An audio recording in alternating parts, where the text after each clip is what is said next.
সবক দেয় আমাদের। 16 বছর এত আন্দোলন করেছি আমি, একটা দলকেও তো আমি দেখিনি আমাদের সামনে ছিল।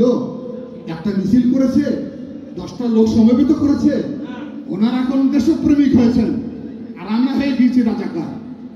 এই শক্তি সম্পর্কে আমাদেরকে সজাগ থাকতে হবে। কোথায় ছিল তারা? কোথায় আন্দোলন করেছে?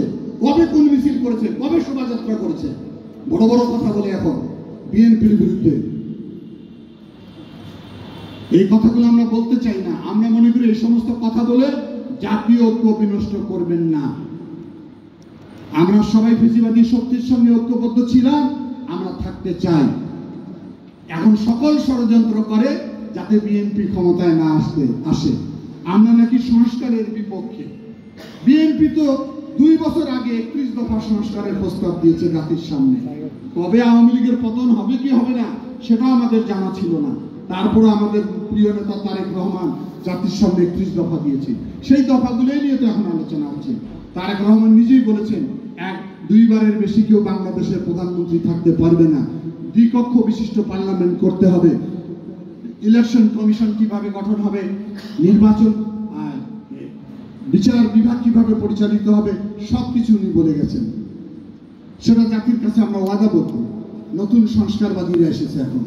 কি সংস্কার করবেন আপনারা? করেন, কোনো আপত্তি নাই। তবে মনে রাখতে হবে সংস্কার একটা চলমান প্রক্রিয়া, একদিনের সংস্কার হয় না।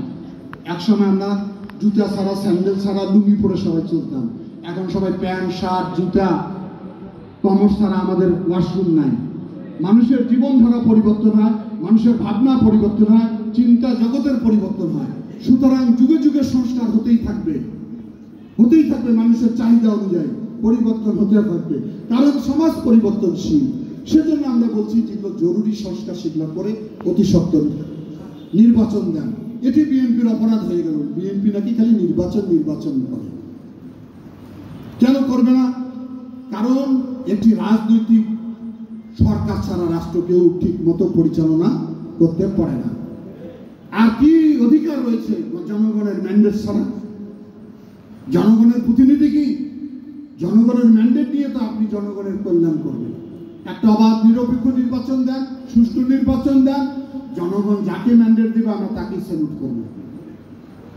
এখন অনেক বুদ্ধিজীবী গাজিয়েছেন 5 বছর রাখতে হবে, 10 বছর রাখতে হবে।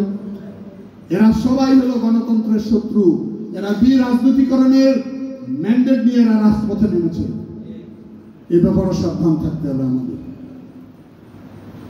এগুলো অনেক ষড়যন্ত্র। দেশের ভিতরে আন্তর্জাতিক যত বিলম্ব হবে তত ফেসিবাদী শক্তি সংগঠিত হওয়ার সুযোগ পাবে। এখন অনেকে প্রশ্ন আসছে স্থানীয় নির্বাচন না জাতীয় নির্বাচন। আমরা কি আন্দোলন করছি স্থানীয় নির্বাচনের জন্য? চেয়ারম্যান মেম্বার বানার জন্য মানুষ রক্ত দিয়েছে নাকি? এইসব কি কথা বলে তারা? কেন বলে? এরা বিলম্ব করতে চায়। দেশের মধ্যে অরাজকতা সৃষ্টি হচ্ছে, আইন শৃঙ্খলার অবনতি ঘটতেছে। মানুষের আকাঙ্ক্ষিত জনপ্রতিনিধি না থাকলে জনগণ তার অভাব, দুঃখ, কষ্ট কার কাছে গিয়ে বলবে? সেটা বলার সুযোগ নেই।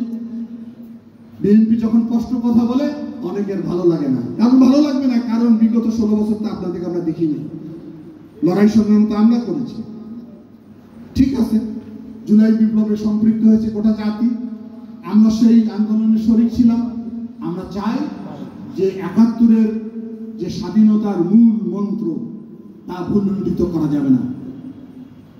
অনেক বড় বড় ব্যক্তি বলে জাতীয় পতাকা পরিবর্তন করতে হবে, দেশের নাম পরিবর্তন করতে হবে। এনারা কে ছিলেন? কোথায় ছিলেন? এগুলো ব্যাপারে বীর মুক্তিযোদ্ধা ভাইরা সজাগ থাকবেন। কারণ দেশের ভিতরে ষড়যন্ত্রকারীরা বাইরের এই আত্মসাৎকৃত টাকা এখন দেশের ভিতরে ছড়িয়ে দেওয়া হচ্ছে স্বাধীনতার মূল চেতনাকে ভুলুণ্ঠিত করার জন্য। আওয়ামী লীগ যেমন করেছে, আবার নতুন শক্তি তৈরি হয়েছে। সব শক্তির বিরুদ্ধে আমরা লড়াই করেছি, সমস্ত অপশক্তির বিরুদ্ধে আজীবন বিএনপি লড়াই করে যাবে। সেই দীক্ষায় আমাদেরকে দিয়েছে আমাদের প্রিয় নেত্রী দেশনেত্রী বেগম খালেদা জিয়া। গোটা বাংলাদেশের মানুষের কাছে দেশনেত্রী হিসাবে চিহ্নিত হয়েছে নীতির কারণে, আদর্শের কারণে, সংগ্রামের কারণে। আর আওয়ামী লীগের নেতা নেত্রীরা বারবার বাংলাদেশের মানুষের কাছে অপমানিত হয়েছে। কেন? যে তারা বাংলাদেশের মানুষকে ভালোবাসে না।